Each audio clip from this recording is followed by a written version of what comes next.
ओम शांति।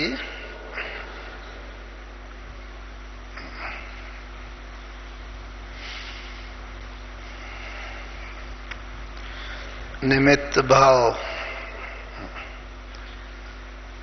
निर्माण, भावना और निर्मल वाणी, इसके ऊपर बाप दादा ने अभी 2 दिन पहले भी विशेष किस बात को याद किया कि ये तीनों बातों से क्या होता है। बाबा ने कहा कि सेवा में सफलता, उसके लिए ये 3 बात बहुत आवश्यक है। चाहे वह स्वसेवा हो अथवा दूसरी विश्व की आत्माओं की सेवा हो, अथवा कहें कि वातावरण बनाने की सेवा हो। जो भी सेवा हो उसमें ये तीनों बातें बहुत अपना महत्व रखती हैं, क्योंकि कहीं भी कोई सफलता होती है तो सफलता से जीवन में क्या होता है? खुशी होती है, उमंग उल्लास होता है, संतुष्टता प्राप्त होती है। और खुशी के लिए ही बाबा हमेशा कहते हैं कि कुछ भी हो जाए, कोई पेपर आए, लेकिन हमारी खुशी बरकरार रहे। तो इसीलिए ये आवश्यक है कि जीवन में सदा खुश रहने के लिए और सदा संतुष्ट रहने के लिए और साथ ही साथ सदा जीवन में उमंग उल्लास नवीनता बनी रहे, उसके लिए ये तीनों बातें बहुत बहुत आवश्यक हैं। आपने देखा भी होगा कैंपस में, यहाँ पर अथवा पांडव भवन, ज्ञान सरोवर, जहां पर भी हमारी मीठी दादी प्रकाशमणि जी के चित्र हैं, परम आदरणीय राजयोगिनी दादी प्रकाशमणि जी के चित्र, उनमें ये 3 अक्षर सदा लिखे रहते हैं। और दादी जी के जीवन में तो प्रैक्टिकल देखने को मिलते ही थे ये तीनों बातें, लेकिन मैं उससे भी कुछ वर्ष पहले आपको ले जाना चाहता हूं। साकार ब्रह्मा बाबा, जिनके साथ भी हमें रहने का मौका मिला, कि किस प्रकार बाबा ने इन 3 शब्दों के द्वारा साकार में अपने को प्रत्यक्ष किया शिव बाबा ने। वैसे तो ये बड़ी पुरानी कहावत है, आप सबने भी सुना होगा कि ब्रह्मा बाबा के ऊपर चरितार्थ होती है। किसी ने कहा है कि आदम को खुदा मत कहो, आदम खुदा नहीं, लेकिन खुदा के नूर से आदम जुदा नहीं। कि आदम यानी ब्रह्मा बाबा वो कोई भगवान नहीं है। और बाबा खुद भी कहते हैं मुरली में, देखो इस तन के द्वारा शिव बाबा आके ज्ञान सुनाते हैं। और ये भी एक, कितनी बार बाबा मुरली में अपना जीवन का वर्णन करते हैं। ये भी एक गृहस्थी था, ये हीरे जवाहरात का व्यापारी था। किस प्रकार से फिर शिव बाबा ने इसमें प्रवेश करके इनका जीवन परिवर्तित किया। और उससे क्या हुआ कि भले आदम और खुदा, ब्रह्मा बाबा और शिव बाबा अलग अलग हैं, लेकिन फिर भी अब शिव बाबा तो है निराकार, उसके गुण शक्तियां प्रत्यक्ष कैसे हों?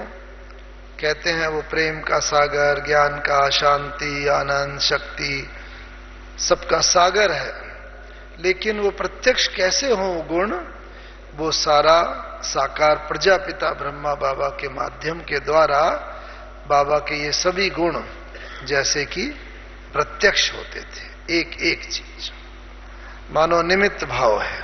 हाँ, तो हम सब ने सुना है, यज्ञ की हिस्ट्री भी पढ़ी है, और बाबा जब कहते हैं निमित्त भाव, निर्माण भावना, निर्मल वाणी, तो ये निमित्त भाव का प्रदर्शन जैसे कर्मों से विशेष होता है। कहने को हम सभी कहते हैं हम सब निमित्त हैं, कार्य बाबा का है, लेकिन फिर भी उसमें नंबरवार हो जाते हैं। लेकिन ब्रह्मा बाबा में बिल्कुल प्रत्यक्ष देखने को मिलता था कि कैसे निमित्त भाव से बाबा कार्य करा रहे हैं, करावनहार कोई और कैसे ब्रह्मा बाबा के द्वारा कार्य हो रहा है। यज्ञ में हम सब ने पढ़ा है कि हिस्ट्री में कि भाई यज्ञ में एक समय ऐसा भी था जब कुछ बैगरी पार्ट चला, जब यज्ञ में इतनी संपन्नता नहीं थी, इतना सारे बच्चों की रिस्पॉन्सिबिलिटी होते हुए भी, ये भी बाबा की जीवन कहानी यज्ञ में भी लिखा हुआ है कि सारी इतनी बड़ा जो घर का जवाबदार होता है, बड़ा व्यक्ति होता है, घर में अगर कोई समस्या होती है, कोई भी बात होती है, तो उसका माथा जैसे भारी हो जाता है। लेकिन ब्रह्मा बाबा अपने को निमित्त भाव से सदा चलाते रहे। तो एक दिन ऐसा भी था जब यज्ञ में भोजन की व्यवस्था भी नहीं थी, इतने लगभग 300 भाई बहन यज्ञ में रहते थे, लेकिन फिर भी बस बाबा का निमित्त भाव और इतना अटूट विश्वास और श्रद्धा शिव बाबा में, उस करण करावन हार में, कि नहीं बाबा कुछ करेगा। ऐसा हो ही नहीं सकता कि बाबा के बच्चे भूखे रहें, और ये विश्वास ने ही अंततः सफलता दिलाई। हम सब ने सुना है समय से पहले कुछ आ गया धन, मनी ऑर्डर, और किस प्रकार से ये अति विकट परिस्थिति भी दूर हो गई। तो जितना जितना हमारे अंदर निमित्त भाव होगा, उतना उसकी पहचान क्या है कि बातें आएंगी, परिस्थितियां आएंगी, लेकिन हम कभी भारी नहीं होंगे, हल्के रहेंगे। यज्ञ में ऐसी ऐसी परिस्थितियां अनेक बार आई, कोई भी साधारण व्यक्ति भारी हो जाता, लेकिन बाबा सदा हल्के रहे, और इस कारण से पूरा यज्ञ भी उसी प्रकार हल्का होकर चलता रहा। तो निमित्त भाव का एक मुख्य विशेष लक्षण यही है कि उसमें हल्कापन होगा। हम भी अपने को चेक करते चले, जब भी कोई पेपर आए, परिस्थिति आए, कोई भी भाव स्वभाव हो, कोई संबंधों में कहीं पर भी थोड़ी उतनी मधुरता न रहे, कोई भी प्रकार का पेपर की मैं कोई वो बात जो है बाप को भुला तो नहीं देती, भारी तो नहीं कर देती। तो हमारा एक तो लक्ष्य ये रहे सदा कि मुझे हल्का रहना है, कोई भी परिस्थिति मुझे भारी ना करे। साथ ही साथ जब हम निर्माण भाव की बात बोलते हैं, निर्माणता, वैसे भी कहा जाता है कोई व्यक्ति विशाल हृदयी होता है, भाई ये बड़ा निर्माण चित्त है।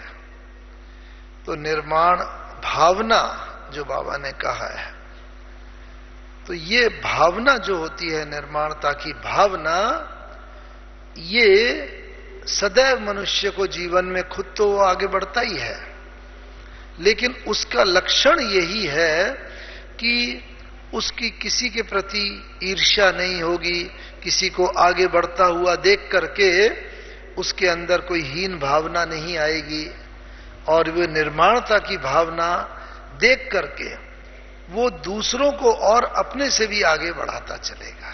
बाबा हमेशा कहते थे, हमें बाबा के साथ रहने का भी कई वर्ष मौका मिला, तो भले बाबा को ये स्पष्ट था ब्रह्मा बाबा ये नंबर 1, और है। लेकिन फिर भी कितनी बार बाबा कहता था बच्चे मुझसे भी आगे जा सकते हैं। बच्चे देखो ये कुमार हैं, कुमारियां हैं, मैं तो फिर भी उल्टी सीढ़ी चढ़ा हुआ हूं, गृहस्थी रहा हूं। तो बच्चों को और आगे बढ़ाने के लिए भी सदा बाबा का यही लक्ष्य रहता था, बच्चे मेरे से भी तीखे जाएं, आगे जाएं। तो बात हो रही थी कि जो निर्माण चित्त होगा, विशाल हृदय होगा, वह सदा अपने साथ साथ दूसरों को भी आगे बढ़ता हुआ देखता रहेगा। और इसकी निशानी क्या है? चूंकि उसमें कहीं भी किसी प्रकार की कोई नकारात्मकता नहीं होगी, सदा दूसरों को आगे बढ़ के देख भी खुशी होगी, तो उसे नशा रहेगा। हमेशा एक खुशी का एक नशा ऐसा रहेगा। बाबा में भी वो नशा हमेशा प्रत्यक्ष देखने को मिलता था। देखो बाबा का इतना वृद्ध तन, 90 वर्ष से ज्यादा, 93 इयर्स की एज, कितनी बार बाबा को खांसी भी आती और कई बार खांसते हुए काफी शरीर को तकलीफ होती थी। फिर भी बाबा बड़े नशे से कहते थे, ओ देखो भले अभी ये पुराना शरीर है। और बाबा शिव बाबा से कहता है, बाबा मेरी इस खांसी को दूर करो। कई बार हंसी में तो बाबा क्या कहता है, ये तो तुम्हारा कर्म भोग है, ये तो तुम्हें चुकतू करना ही है, बाकी ये तुम्हारा एवजा तन का जो मैं आधार लेता हूं वो तो एवजा मिलता है तुम्हें, बाकी हिसाब किताब अगर मैं तुम्हारा चुकतू करूं तो बहुत बच्चे हैं, सबका चुकतू करना पड़े, ये तो तुम्हें ही चुकतू करना है। इसीलिए बाबा को वही नशा रहता था हिस्ट्री हॉल में, ऊपर पांडव भवन में, जहां पर उस वक्त तो वही था, क्लास होती थी, पास में ही ट्रांसलाइट का श्री कृष्ण का चित्र था। बस बाबा कहते थे, अरे बच्चे देखो कल बाबा जाके ये बनेगा। और बाबा मुरली में कहते थे बच्चों को भी खुशी से क्या होना चाहिए, खुशी में क्या करना चाहिए? बाबा कहता है खुशी में बच्चों को खग्गियां मारनी चाहिए। मालूम है कैसे? बाबा कई बार नशे में खुशी में करके भी बताता था, देखो बच्चे मालूम है ऐसे। बाबा पूछता कैसे खग्गी मारते हैं? ओ ऐसे, ओ कल जाके बाबा ये बनेगा, हो ऐसे खुशी से बाबा यूं करते थे। और चेहरे पर बिल्कुल उस वक्त ऐसा लगता था जैसे वास्तव में बाल कृष्ण का सा रूप, छोटे बच्चे करते हैं ना, ओह कल बाबा जाके ये कृष्ण बनेगा, ऐसा नारायण बनेगा। बस वृद्धपना, इतनी उम्र बाबा की हुई पता ही नहीं चलता था, सब खुद भी भूल जाता था और जो भी सब होते थे देखते थे वो सब भी भूल जाते थे। तो ऐसा अपने को हम भी चेक करें कि अगर ये ऐसा नशा जो वर्तमान, जो बाबा ने भी बोला ना, केवल वर्तमान के दृष्टि से नहीं बल्कि अपने को भी हम आदि स्वरूप, पूर्वज और पूज्य उस दृष्टि से देखेंगे, सदा वो याद रहेगा, तो ये नशा भी रहेगा, खुशी रहेगी। ऐसी लक्ष्मी नारायण का ट्रांसलाइट का चित्र रखा रहता था। बस बाबा कहता था, ओ देखो बच्चे कल जाके बाबा ये बनेगा, अभी तो देखो कितना इस शरीर है, ये व्याधि है। लेकिन बस बाबा के चेहरे से, कर्म से कहीं से रिफ्लेक्शन नहीं होता था, पता ही नहीं चलता था कि इतनी बाबा को भी व्याधि होगी, तकलीफ होगी। हमें याद है 18 जनवरी को, 17-18 जनवरी को हम बाबा के सामने ही थे 1969 में, 1969 में। बहुत सर्दी का मौसम था, बाबा की थोड़ी तबीयत भी ऐसे सर्दी थी, काफी खांसी भी थी, लेकिन बिल्कुल बाबा के चेहरे से, एक्टिविटी से, वाणी से पता ही नहीं चलता था कि कोई ऐसी बात है। जैसा दादी जी के साथ भी, दादी प्रकाश मणि जी का भी हमने देखा, काफी समय तक, कुछ वर्षों तक दादी की तबीयत ऐसी रही। लेकिन कोई भी दादी से पूछता था तो दादी कहते नहीं मुझे तो बिल्कुल तकलीफ नहीं है। डॉक्टर पूछते थे दादी आपको तो बड़ी तकलीफ हो रही होगी, नहीं, ना तो चेहरे से दिखता था और ना शब्दों से दिखता था, बिल्कुल एक भी। तो ये वास्तव में नशा, और ये ही सिद्ध करता है कि किस प्रकार से हम, हमारे जो भाव है, हमारी भावना है, निर्माणता की भावना है, उस महान स्थिति में अगर हम रहेंगे। हमें याद है ये निर्माणता, ये ऐसा रिफ्लेक्शन होना चाहिए। एक बार वहां की बात है कि बड़ा दिल जैसे होता है, सन्यासी लोग कुछ जा रहे थे पांडव भवन के सामने से, दोपहर का समय था, लगभग 2-3 बजे का। तो एक सन्यासी जी वगैरह, कुछ 4-5 का ग्रुप था, वो वहां रुके। जो पहरे पर बहन होती थी उस समय, भूरी दादी करके होती थी, जो अभी भी हैं, काफी एजड हैं, उम्र बहुत है, तो वो पहरा देते थे। तो उनमें से वो सन्यासी रुके कि भाई हमें आपके गुरुजी से मिलना है, और हमने सुना है कि भाई आपके गुरुजी ज्ञान देते हैं, हमें उनसे चर्चा करनी है। तो बूढ़ी दादी ने बोला कि भाई अभी तो ये थोड़ा आराम का समय है, आप शाम को आइए या कल सुबह आइए, जरूर मिला देंगे। लेकिन उन्होंने कहा नहीं, हमें आज ही मिलना है, कल तो हम चले जाएंगे, शाम को नहीं आ सकते हैं, अभी ही हमें मिलना है। उन्होंने बहुत इंसिस्ट किया। तो बूढ़ी दादी बाबा के कमरे में गए, बाबा से पूछा, तो बाबा ने बोले, उस समय बाबा थोड़ा आराम कर रहे थे। बाबा ने कहा हाँ बच्ची, बाबा आएगा, तुरंत मिलेगा। देखो बाबा को कभी भी अपने आराम का भी ऐसा नहीं होता। तो बच्ची उन्हें बैठाओ हॉल में। तो वो हॉल में उस बूढ़ी दादी ने उन्हें ले जाकर के बैठाया। वो सब नीचे बैठ गए। आपने देखा होगा हिस्ट्री हॉल में 3 संदलियां पड़ी रहती थी। अभी भी 2 संदलियां, एक पर बाबा बैठते थे, एक पे मामा बैठते थे, और बीच वाली संदली पर बच्चे लोग, जो भी पार्टी आती थी वो अपने अनुभव सुनाया करते थे। जाने से पहले एक दिन वो अपना जो लक्ष्य लेकर जा रहे हैं वो सब सुनाया करते थे। तो वो सब नीचे बैठ गए सन्यासी सारे। फिर थोड़ी देर में बाबा आए। तो बाबा ने आके देखा उन सबको कि अरे रे बच्चे, यहां क्यों बैठे हो? ऑटोमेटिकली बाबा के मुंह से बच्चे बच्चे, क्योंकि वो तो सर्वशक्तिवान बाबा। तो यहां क्यों बैठे हो? आप यहां बैठो, संदली पर बैठो, इशारा किया बाबा ने। तो वो सन्यासियों ने, तो उनका नियम होता है सन्यासी का कि जिस आश्रम में जाते हैं और जो उस आश्रम का बड़ा होता है वही उस गद्दी पर बैठता है, संदली पर। दूसरे लोग जो होते हैं वो अलग बैठते हैं सामने। तो उन्होंने कहा नहीं नहीं, वो तो आपकी संदली है, गद्दी है, आप बैठो। तो बाबा ने कहा कि नहीं, देखो कितना निर्माण था। नहीं नहीं बच्चे, देखो आप लोग बाल ब्रह्मचारी हो, पवित्र हो, आपने ही भारत को थामा है। और ये तो ब्रह्मा बाबा अपनी तरफ इशारा करके कि ये तो देखो गृहस्थी था, और इसने भी बहुत गुरु आदि किए, आप लोगों की तो बहुत महिमा है, उनकी महिमा की, फिर भी वो लोग मतलब उठे नहीं। तो बाबा ने जो उनमें से एक मुख्य था उसको थोड़ा बाहां से पकड़ के बड़े आदर के साथ थोड़ा उठाया, उसे संदली पर बिठा दिया जैसे, और खुद बाबा साइड में वहां बैठ गए। देखो कितनी निर्माणता, कितनी महानता। और बस ये सब देख करके फिर उनका दिल एकदम इतना पानी पानी हो गया, और वो देखने लगे। बाबा ने उनके हालचाल पूछे, कैसे आबू आना हुआ, आदि आदि। फिर बाबा ने कहा हाँ बच्चे बोलो कैसे आना हुआ यहाँ पर। तो वो जो 4-5 थे, वो एक सन्यासी दूसरे की तरफ देखे, दूसरा तीसरे की तरफ देखे, तीसरा चौथे की तरफ, कि आप पूछो आप पूछो। पहले तो वो इतना भर के आए थे कि हम शास्त्रार्थ करेंगे, हमने सुना है कि यहाँ शास्त्रों के विरुद्ध ज्ञान दिया जाता है। लेकिन बाबा की निर्माणता ने, महानता ने, इतने विशाल हृदय ने उन सबको बिल्कुल पानी पानी कर दिया।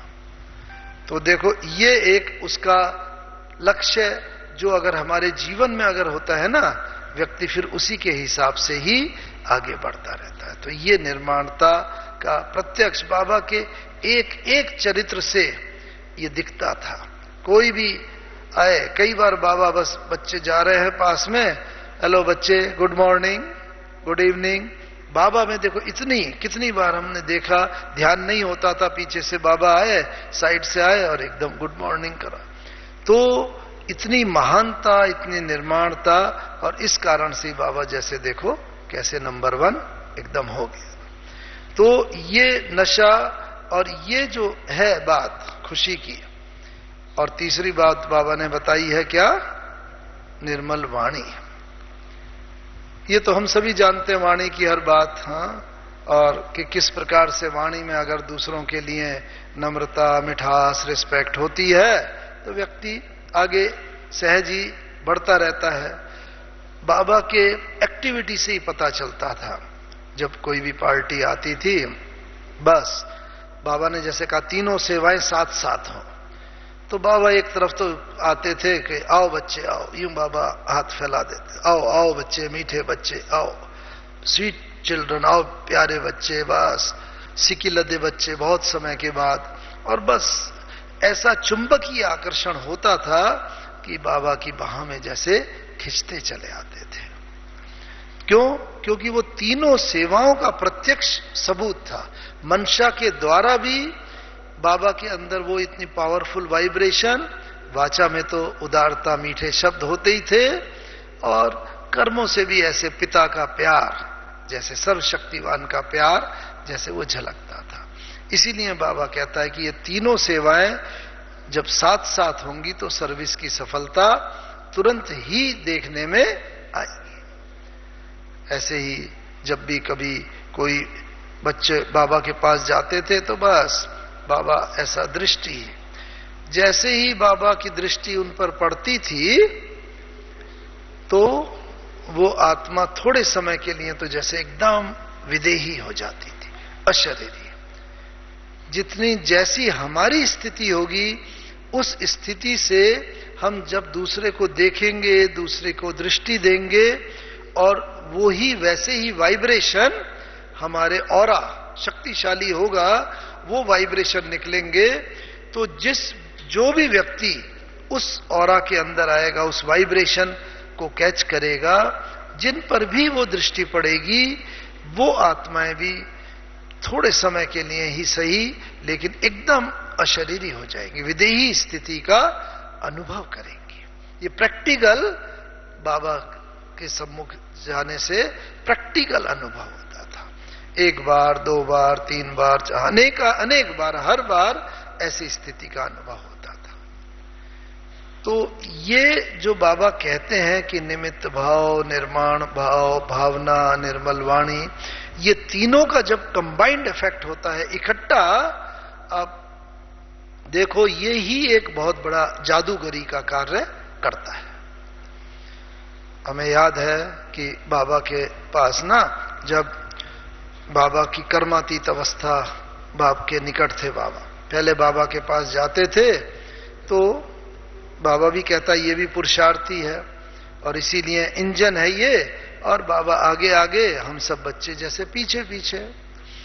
तो बाबा पहले समय देता था, सेवा की बात सुनता था, लेकिन जैसे जैसे बाबा कर्मातीत अवस्था की तरफ बढ़ता जा रहा था, तो हमें याद है अंत में जब 17-18 जनवरी को भी हम बाबा के पास थे, 1968 में भी बाबा के पास थे, तो बाबा के पास जाते थे, बाबा के सम्मुख गए, बाबा ने दृष्टि दी, और कितनी बार ऐसा होता था जब हम जो सोच के जाते थे बाबा से हम ये प्रश्न पूछेंगे, बाबा वो प्रश्न तुरंत ही बता दे, अच्छा बच्चे ये पूछने आए हो, अच्छा ऐसा कर लो, ऐसा हो जाएगा। यानी बाबा प्रश्न भी बता देते थे और उसका समाधान भी दे देते थे।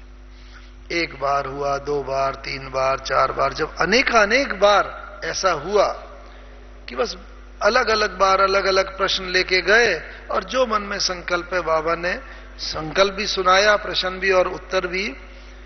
तो जब एक बार हमने बाद में बड़ी दीदी जी से पूछा तो उन्होंने बताया कि देखो, जब कोई आत्मा जितनी अपने अंदर से शुद्ध होती जाती है, जितना जिसमें निर्माणता जितनी अधिक होती है, और जिसकी अपने संकल्पों के ऊपर विजय प्राप्त जिसने की हुई होती है, वो संकल्पों के ऊपर विजय वो ही प्राप्त कर सकेगा जो सदा अपने को निमित्त समझेगा, जो सदा निर्माणता के भावना में रहेगा। तो संकल्प चलते ही तब हैं जब हमें दूसरे की कोई एक्टिविटी को देख करके मन में प्रश्न होता है, अरे ऐसा ये भी अभी भी, ये इतने साल पुराने और अभी भी ये बात है इसके अंदर।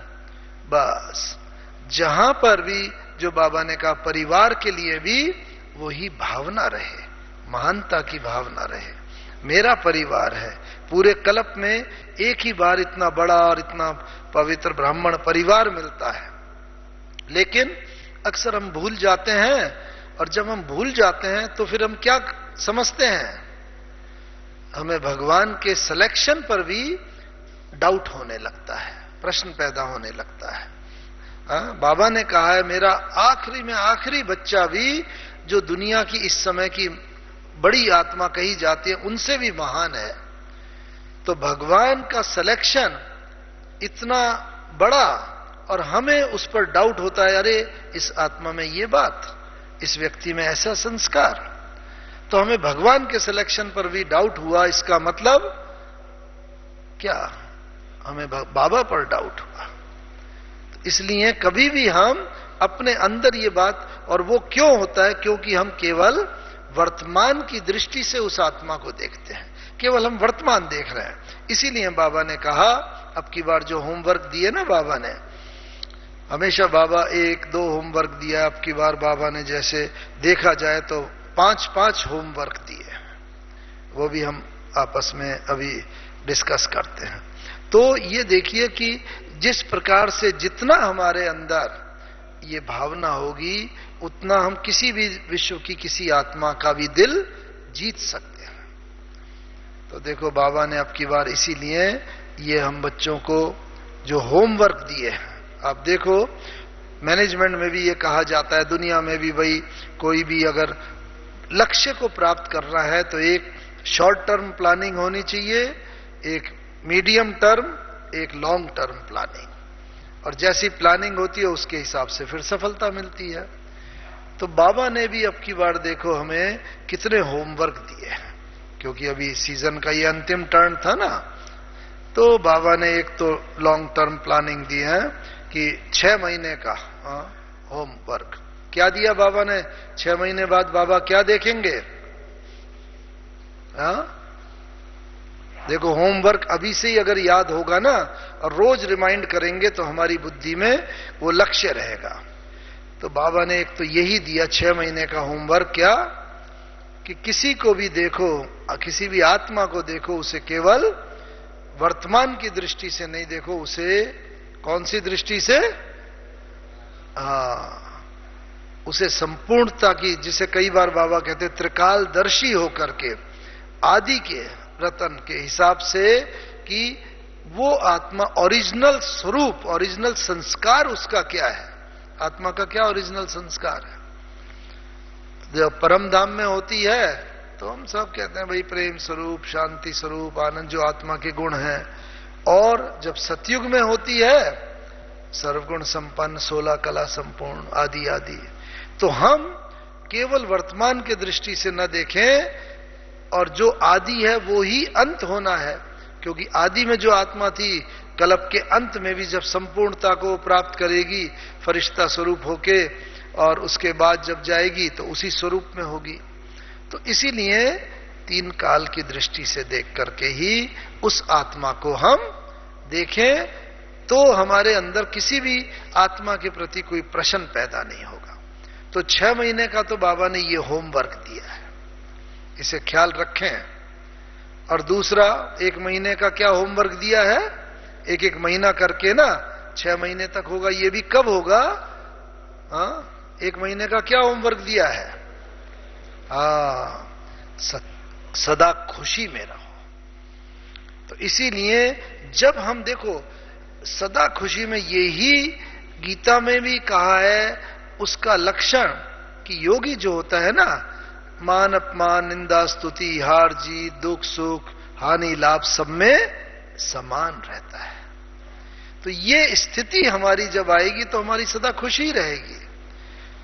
और इस कारण से बाबा ने कहा है कि पहले 1 महीना का टारगेट रखेंगे, तो उसमें हो सकता है 1 महीना की बजाय 10-15 दिन सक्सेस हो, 10-15 दिन फेलियर हो, लेकिन फिर अगले महीने ऐसे 6 महीने तक होते होते हम सदा खुश मुहूर्त बन जाएंगे। ये दूसरा टारगेट है। तो बड़ा टारगेट लंबा, उसके बाद ये छोटा, और तीसरा टारगेट जो दिया है बाबा ने, होमवर्क दिया है, वो डेली का, रोज का होमवर्क। देखा है ना, भले बाबा ने किसी के लिए बोला है, लेकिन बाबा ने डबल फॉरेनर के लिए बोला या महाराष्ट्र वालों के लिए बोला, लेकिन बाबा ने कहा कि ये बाबा केवल डबल फॉरेनर के लिए नहीं बोल रहा, ये सभी बच्चों के लिए। कोई भी बात निमित्त भले कोई सामने हो, लेकिन बाबा का जो बात होती है वो तो सभी के लिए होती है। तो तीसरा जो लक्ष्य है, होमवर्क जो दिया है बाबा ने, वो पूरे दिन का होमवर्क दिया है।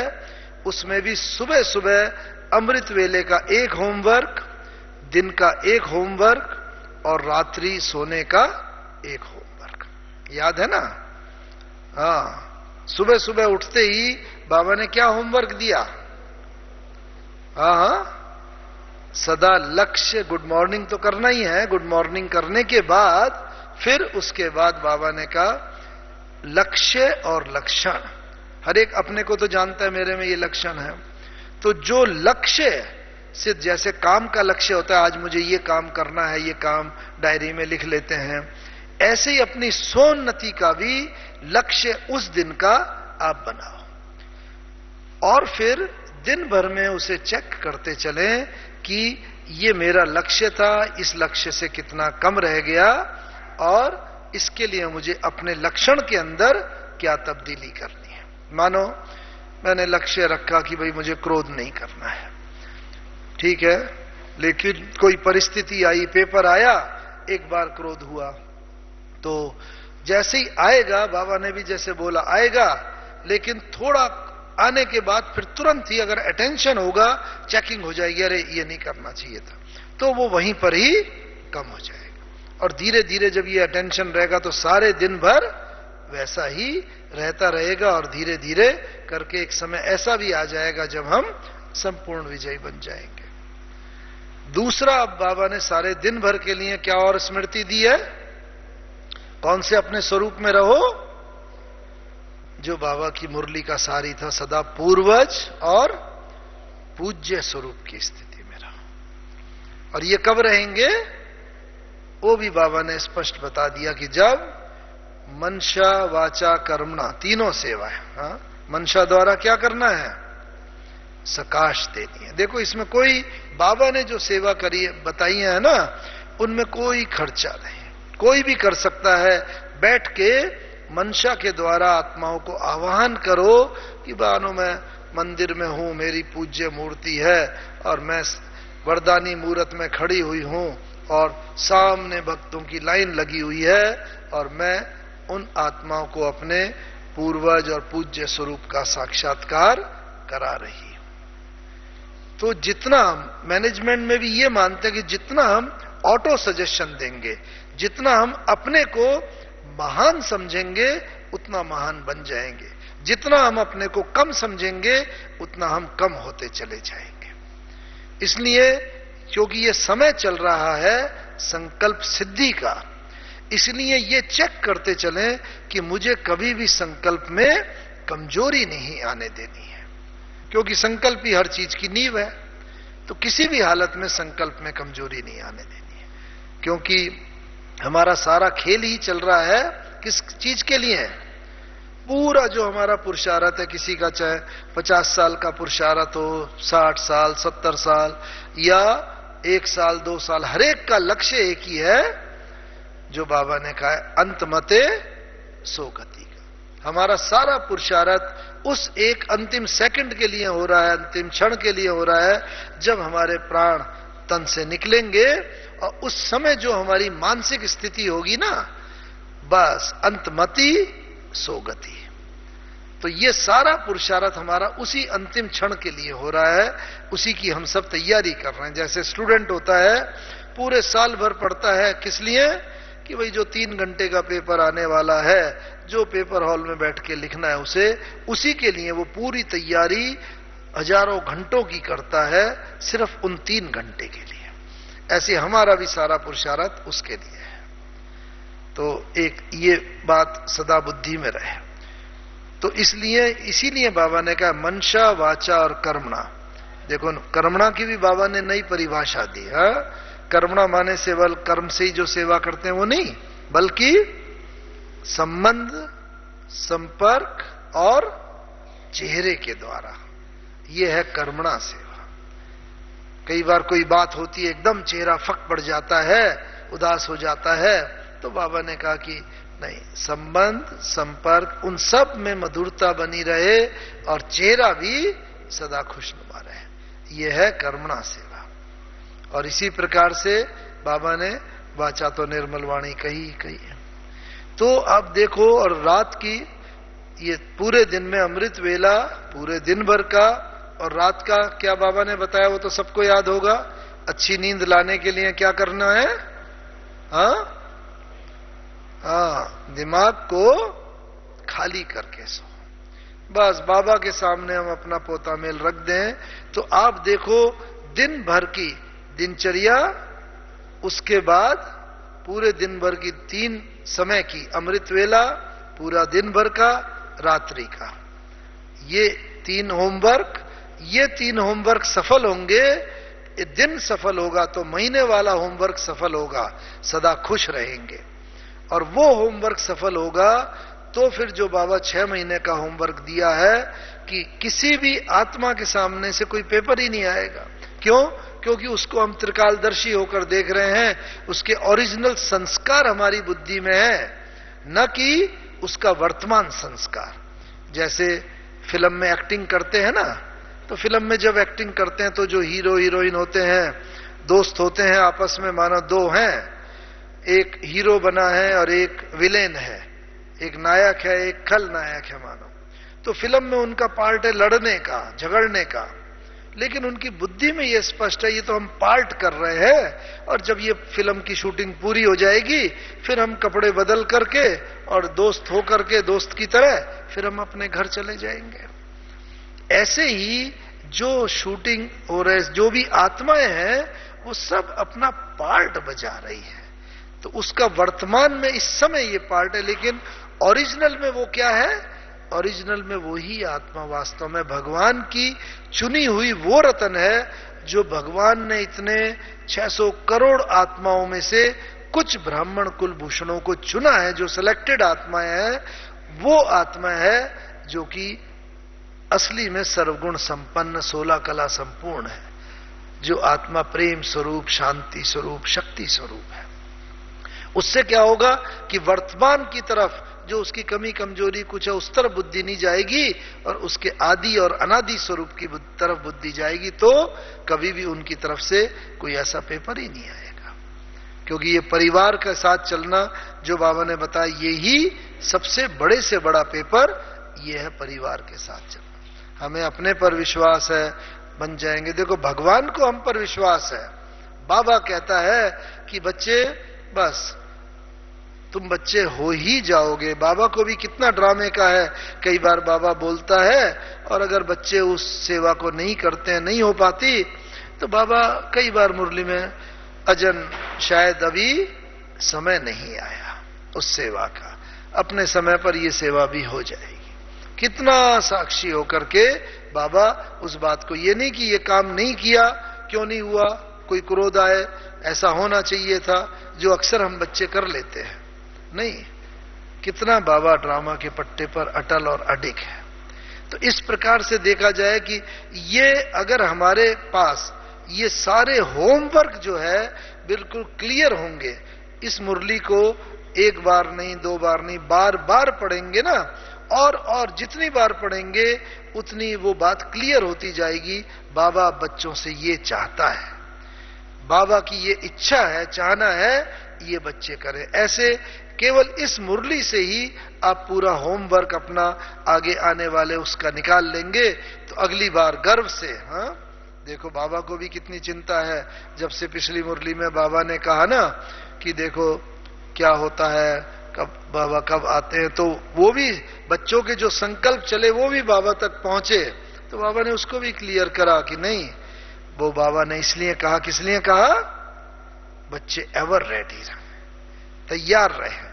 और एवर रेडी रहने के लिए एक शक्ति की बहुत जरूरत है, जो साकार बाबा में हमने देखा। बिल्कुल इतना बड़ा कारोबार, इतना बड़ा यज्ञ, लेकिन धीरे धीरे धीरे बाबा ने सबसे समेट लिया था बुद्धि से। सारा काम भी करते थे, लेकिन बुद्धि से बाबा ने अपने को इतना समेट लिया था, वो अंतिम में हमें देखने को मिला 17 और 18 जनवरी को। बस बाबा के पास गए, पहले बाबा बहुत डिटेल में समाचार सुनते थे, और जब इन 2 दिनों में कई बार मिलके बाबा को समाचार सुनाने का, सेवा का वो रखा, तो बस देखा 1-2 लाइन बोलते थे, बाबा समझ गया, बच्चे बाबा समझ गया थोड़े से। क्यों? क्योंकि एक सेकंड बाबा का इतना वैल्यूएबल था। और बस बाबा जैसे यहां बैठा हुआ है, और बुद्धि से जैसे बाबा इस शरीर से अलग है। जो बाबा कहता है ऐसी प्रैक्टिस हो, 1 सेकंड में यहां, 1 सेकंड में यहां। हमें याद है लगभग 5-6 बार हमें 17 और 18 जनवरी को बाबा से मिलना हुआ। बस बाबा बैठा है, अपने टीचर बहन और उनके साथ वहां बाबा के पास भी जाना हुआ। बस बाबा बैठा है, आंख खुली है, बस वहां जाके बोल रहे बाबा बाबा। तो बाबा को जैसे एकदम जर्क सा लगा, हैं बच्चे कुछ कहा? तो देखो भौतिक रीति से बाबा यहां था, लेकिन मानसिक रीति से बाबा जैसे उस दुनिया में है, सूक्ष्म वतन, परम धाम, नई दुनिया, इस देह से न्यारा। और फिर थोड़े समय के लिए आए, पार्ट बजाया, और फिर बाबा जैसे वहां।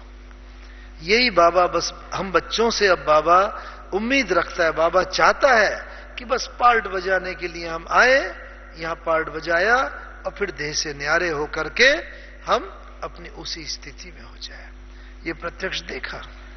और वो स्थिति हमारी तब हो सकती है क्योंकि अंत समय में अभी जो पार्ट जो चलना है, हम बच्चों के द्वारा, एक एक बच्चे के द्वारा मास्टर, अभी बाबा ने क्या बोला, हाँ ग्रेट ग्रेट ग्रैंडफादर, जो ब्रह्मा बाबा को कहा जाता है, हम सबके द्वारा भी मास्टर, ग्रेट ग्रेट ग्रैंडफादर का पार्ट। क्या पार्ट?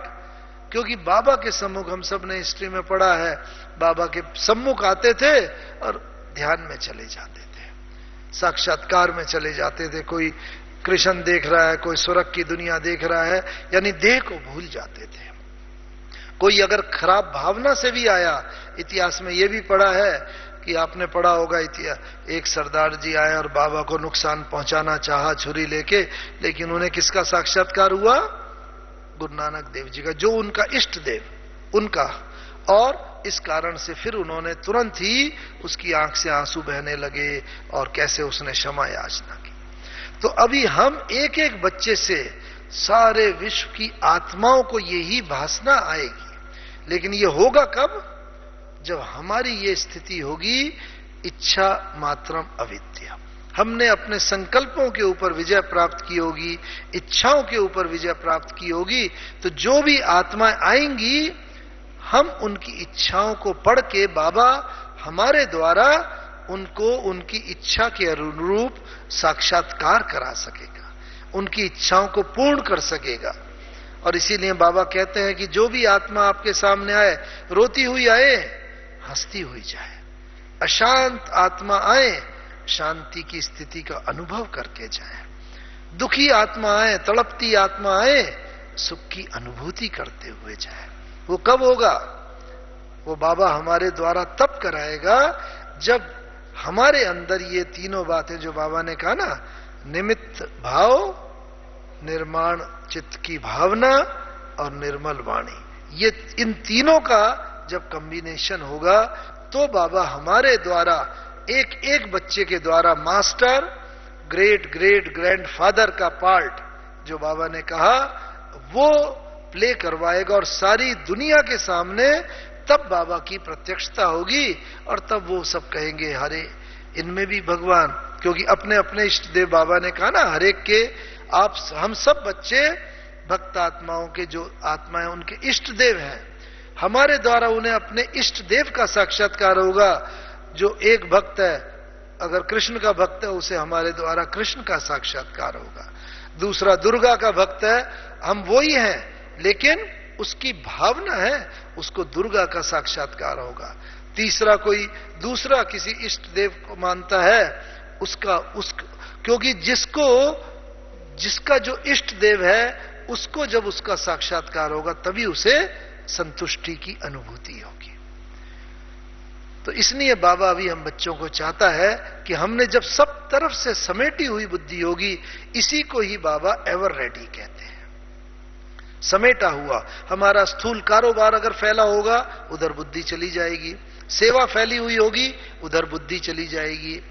तो भले सेवा और सब कुछ कारोबार चलता रहे, लेकिन बुद्धि से हमने ऐसा समेटा हुआ हो कि बाबा जब भी हमारे इस शरीर के द्वारा जो भी साक्षात्कार कराना चाहे, जो कार्य कराना चाहे, वो बाबा सहज करा ले। तो इसीलिए अब हमें उसके लिए तैयार होना है। जितना जितना हमने फैलाव किया हुआ है बुद्धि से, उधर से हम समेटते जाए। नहीं तो अंत समय में जब शरीर छूटता है ना, तो बुद्धि वहीं जाती है, बस अंत समय में जहां पर कोई ना कोई हमारा इंटरेस्ट होगा, कोई ना कोई बात होगी, वहां पर ही बुद्धि जाके अटक जाएगी। और उस समय अगर हमने शरीर छोड़ दिया, अंतमते सो गति वैसी हो जाएगी। तो अभी आवश्यकता यह है जो बाबा चाहता है, और इसके लिए बाबा ने कहा वही बात कि दृढ़ संकल्प करो। हम लोग संकल्प उस समय तो करते हैं, हाथ भी उठा देते हैं, लेकिन बाबा क्या कहता है अभी? कौन सा हाथ उठाओ? मन का हाथ उठाओ। बाहर का हाथ तो हम उठा देते हैं, लेकिन मन का हाथ तो अभी आज हम यहां से यही संकल्प करके उठे हैं, अब हमें बाबा आपकी इच्छा को हमें पूर्ण करना है, और आपको आपने जो कहा है वो हमें पूर्ण करके दिखाना है। इन्हीं शब्दों के साथ ओम शांति, ओम शांति।